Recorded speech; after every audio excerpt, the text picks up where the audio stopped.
Hello and welcome back. Today we're going to be looking at the Fractured Archive, and more specifically, its Megarare, the Tzhaar Breaker. We're going to find out if there's anything hidden in the lore in both RS3 and Old School to see if there's any deeper explanations to both its design and placement in a Guthixian-themed raid. The Tzhaar are a race of creatures introduced to Gielinor sometime soon after its creation. In RS3 lore, the Elder Goddess Full created a similar race known as the Tzhaar, designed to literally help shape the world of Gielinor.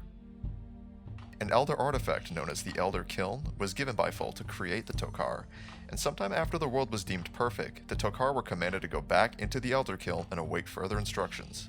Some Tzhaar decided that they would rather break off from the hive mind of their creator and remained outside of the kiln, and it's believed that over time, those are who developed into the modern Tzhaar. So on a basic level, the Tzhaar are a product of the Elder Goddess Full, in the same sense that the Megarare are a product of its elder god Ma. On a basic parallel, the Elder Kiln, which is of similar importance to other artifacts that exist so far in the lore, such as the Stone of Jas, the Elder Horn, Staff of Armadyl, and Saradomin's Crown. Saradomin's Crown is implicitly existing in Old School lore, but the other three are explicitly seen throughout different questlines. Expanding on the parallels, one of the few concepts that RS3 has taken from Old School and then expanded on is Tzhaar. In both games, Tzhaar is a formidable PvM experience, but is different in lore with some minor differences between the actual design and the history behind him. Starting with Old School, Tzhaar was imprisoned behind the ancestral glyph, which is the shield you see during your fight with him. It's not really known or explained how he got there, but it's known to have happened sometime before the modern age of time. The Tzhaar then decided it's best to incubate some of their fight cave monsters in this area that Tzhaar is also in. These monsters then become significantly stronger and more feral than expected, and Tzhaar takes control of them, threatening a potential prison break of sorts. That's basically it. If we look on the RS3 part of the lore, it's a lot more in-depth. There's going to be an obvious disconnect here between the two games, since there's absolutely nothing to expand on in Old School, so take this with a grain of salt. Tzhaar in RS3 started off as a human. In the Second Age, Tzhaar found the Elder Kiln, this artifact we talked about earlier. Tzhaar entered, defeated all of the Tzhaar inside in battle, and was granted the title of Tizkal, which literally translates to Champion of the Fire. He was, at this point, Tizkal Tzhaar. Tzhaar stayed inside of the kiln and used its power to remold himself into the demigod that you see today. He maintained the individuality that the hive mind Tzhaar could not achieve. During the Third Age, Tzhaar decided to join the God Wars. It's unclear who he was actually fighting for, if not just for his own potential ascension to godhood, but was defeated by Bandos at the modern-day Feldop Hills. At this point, Tzhaar had all four of his limbs amputated and was bound to the Elder Kiln and imprisoned. So, one thing that's remained clear about the Tzhaar, despite their mysterious history, is that they do not worship a particular god. The Tzhaar have memory of their creator Full, but it's believed that the Tzhaar who have not incubated in the Elder Kiln do not, and simply worship the Holy Volcano as their only real form of religion. This is the biggest contention as to why there's a weapon related to the Tzhaar in the Fractured Archive. However, if we compare the two games up to this point, ignoring the current 6th Age RS3 stuff, it does draw a slight parallel between the Elder Kiln and the Inferno. The Inferno monsters mostly have the title of Jal, which means alien or not Tzhaar. The Tzhaar do not recognize them as their own race like they do in the Fight Kiln in RS3.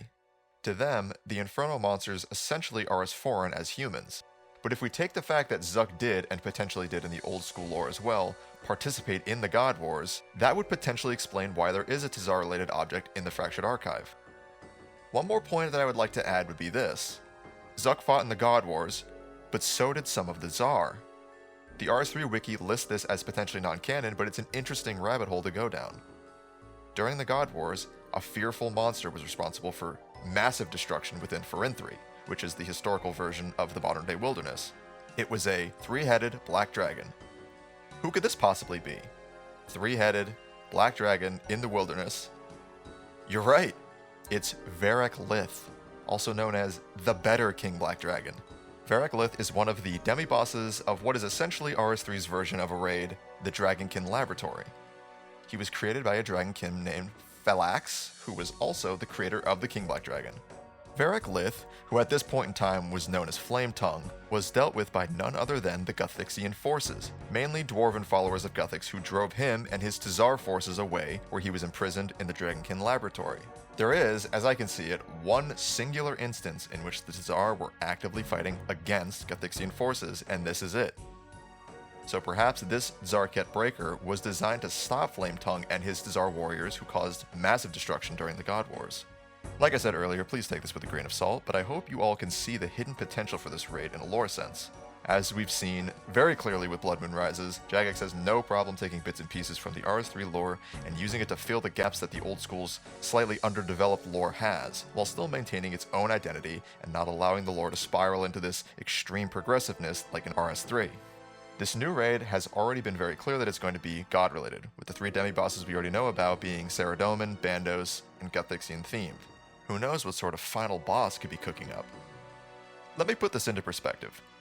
We have the Chambers of Xeric, with its flagship Megarare being made with literal pieces of the Great Ulm, who itself is a creation of a powerful dragonkin just like Flametongue. We have the Scythe of Tzhaar, a relic weapon taken from the founder of a powerful vampire house, who's worshipped as a god.